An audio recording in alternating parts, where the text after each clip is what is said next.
من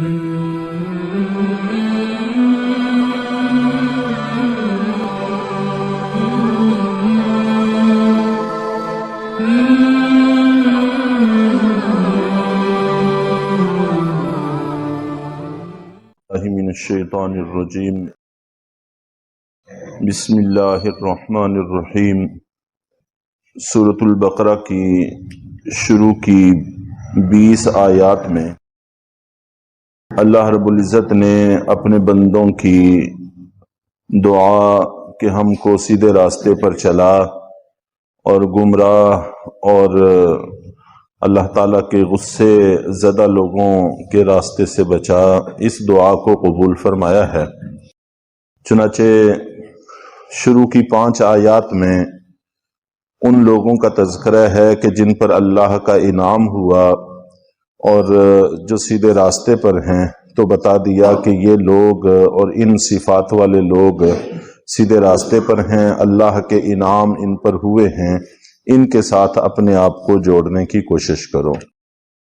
اور اگلی 15 آیات میں کفار کا تذکرہ ہے، جن میں سے 2 آیتوں میں جن کا انشاءاللہ درس آج ہوگا، وہ جو پکے کافر ہیں ان کا تذکرہ ہے، اور آگے 13 آیات میں منافقین کا تذکرہ ہے کہ چاہے تو ظاہر باطن سے جو کافر ہیں وہ بھی یقیناً گمراہ لوگ ہیں، اور جو دل سے تو کافر ہیں لیکن بعض مقاصد کی وجہ سے ظاہراً اسلام کا اظہار کرتے ہیں، اعلان کرتے ہیں، وہ بھی اسی طرح کے گمراہ ہیں، بلکہ ان سے بڑھ کر گمراہ ہیں، خطرناک بھی ہیں۔ تو ان کا تذکرہ ہے، تو اللہ تعالیٰ نے بتا دیا کہ یہ وہ لوگ ہیں کہ جن سے دور رہو، جن سے بچنے کی کوشش کرو۔ ان الذین کفروا سواء علیہم، بے شک وہ لوگ جنہوں نے کفر اپنا لیا ہے، ان کے حق میں دونوں باتیں برابر ہیں۔ اَأَنذَرْتَهُمْ أَمْ لَمْ تُنذِرْهُمْ، چاہے آپ ان کو ڈرائیں چاہے نہ ڈرائیں، ہم لا یؤمنون، وہ ایمان نہیں لائیں گے۔ نبی پاک صلی اللہ علیہ وسلم کو بتایا گیا ہے کہ مکے میں کچھ لوگ تو ایسے ہیں کہ وہ اب کفر سے باز آنے والے نہیں ہیں۔ وہ لوگ جو سمجھنے کی کوشش کرتے تھے لیکن ابھی ان کو بات سمجھ میں نہیں آ رہی تھی، نہ واقفیت کی بنیاد پر انکار کر رہے تھے، ان کو ان آیات کے نازل ہونے سے پہلے بھی ہدایت ملتی رہی، بعد میں بھی ہدایت ملی۔ لیکن جو لوگ محض ہٹ درمی ضد کی بنیاد پر انکار کر رہے تھے تو ان کو ہدایت عطا نہیں ہوئی۔ اور یہاں پر بتایا کہ آپ ان کو ڈرائیں نہ ڈرائیں، ان کے حق میں بہتر ہے، آپ کے حق میں بہتر نہیں ہے، بلکہ آپ کی ذمہ داری ان کو متنبع کرتے رہنا ہے۔ آپ متنبع کرتے رہیں گے، آپ کو اس کا اجر و ثواب ملتا رہے گا۔ باقی ان کے حق میں برابر ہے کہ آپ ڈرائیں گے تب بھی انہوں نے ایمان قبول نہیں کرنا، نہیں ڈرائیں گے تب بھی انہوں نے ایمان قبول نہیں کرنا۔ اور انبیاء کرام کے بارے میں قرآن پاک میں جگہ جگہ ڈرانے کے لیے جس لفظ کا استعمال کیا ہے وہ انذرتہم، انذار۔ اردو میں عام طور پر خوف اور انذار کا ایک ہی ترجمہ کیا جاتا ہے، اس میں الگ الگ لفظ موجود نہیں ہے، جبکہ عربی ایک وسیع زبان ہے، اس میں ہر کیفیت کے لیے الگ لفظ ہے۔ چنانچہ انبیاء کرام کا ڈرانے کو انذار سے تعبیر کیا ہے، اور انذار کا لغت میں جو معنی لکھا ہے وہ یہ ہے کہ ایسے طور پر انجام سے خبردار کرنا جو محبت، ہمدردی، خیرخواہی، شفقت کے جذبات میں لپٹا ہوا ہو۔ جیسے والدین اپنی اولاد کو سمجھاتے ہیں، آنے والے خدشات سے بچنے کے لیے اس کو متنبع کرتے ہیں، تو وہ یقیناً محبت، خیرخواہی، شفقت کے جذبات میں لپٹے ہوئے ہوتے ہیں۔ اور ایک دشمن کسی کو دھمکی دیتا ہے اور آنے والے انجام سے ڈراتا ہے، اس میں خوف زدہ کرنا اور اس کے دل میں رعب اور ڈر پیدا کرنا مقصود ہوتا ہے۔ تو انبیاء کرام کا ڈرانا یہ بھی سراسر خیرخواہی، شفقت اور محبت پر مبنی ہوتا ہے، اور جو ذات شفقت اور محبت سے فائدے کی خاطر غرض سے انسان کو متنبع کرے، اس کی قدر کرنی چاہیے۔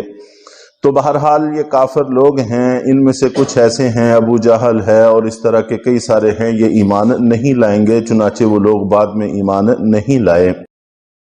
ختم اللہ علی قلوبہم وعلی سمعہم، اللہ تعالیٰ نے ان کے دلوں پر اور ان کے کانوں پر مہر لگا دی ہے، وعلی ابصارہم غشاوہ، اور ان کی آنکھوں پر پردے ڈلے ہوئے ہیں، وَلَهُمْ عَذَابٌ عَظِيمٌ، اور ان کے لیے زبردست عذاب ہے۔ تو ایسے لوگ جو محض ہٹ درمی کی وجہ سے، ضد کی وجہ سے انکار کرتے ہیں، ان کو نقد سزا یہ ملتی ہے کہ ان کے دلوں پر، کانوں پر مہر لگ جاتی ہے، تو پھر خیر کی بات ان کے دلوں پر اثر انداز نہیں ہوتی۔ اور کچھ چیزیں ایسی ہوتی ہیں جو ہمیں نظر نہیں آتی، فرشتوں کو نظر آتی ہیں اور ان کا وجود حقیقت میں ہوتا ہے۔ اور یہ صرف مہر یا پردہ ہی نہیں ہے، اس کے علاوہ اور بھی بہت ساری چیزیں ہیں۔ چنانچہ حدیث شریف میں آتا ہے کہ جب بندہ گناہ کرتا ہے تو دل پر سیاہ دبا پڑتا ہے۔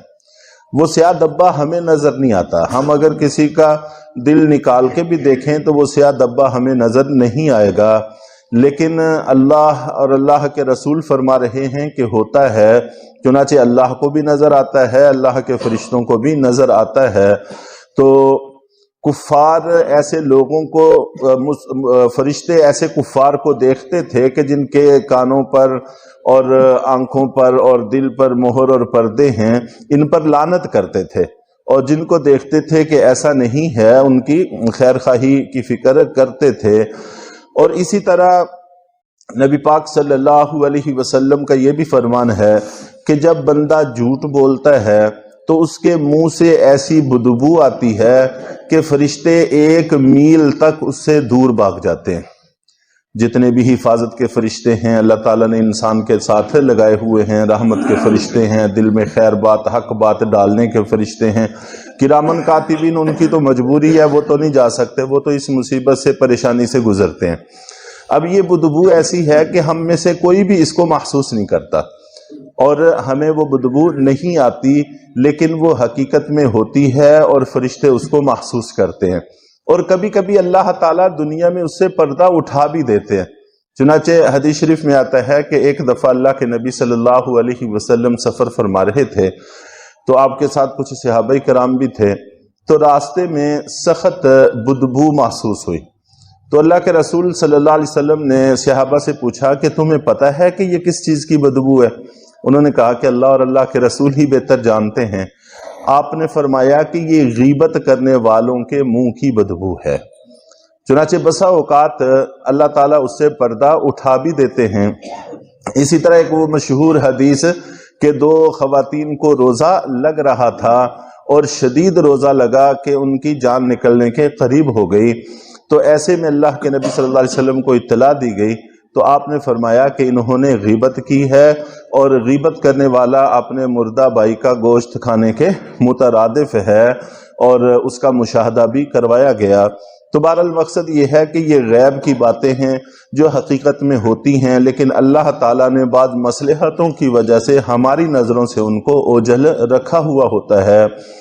تو ان کے کانوں پر بھی مہر ہے اور ان کے دل پر بھی مہر ہے۔ دل اور کانوں کا تذکرہ کرتے ہوئے مہر کا ذکر کیا ہے، اس لیے کہ دل ادراک کرتا ہے ہر طرف سے، اور کان بھی ہر طرف سے بات کو سنتے ہیں۔ جس چیز میں ہر طرف سے بات آ سکتی ہو اس کو پیک کرنے کا طریقہ یہی ہوتا ہے کہ اس پر لفافہ چڑھا کے، تھیلی چڑھا کے اس کے منہ کو اوپر سے بند کر دیا جاتا ہے تاکہ وہ چاروں طرف سے بند رہے، بخلاف آنکھوں کے کہ آنکھیں صرف سامنے دیکھ سکتی ہیں، اس لیے اگر سامنے سے پردہ ڈال دیا جائے تو پھر کسی طرف سے بھی نظر نہیں آتا۔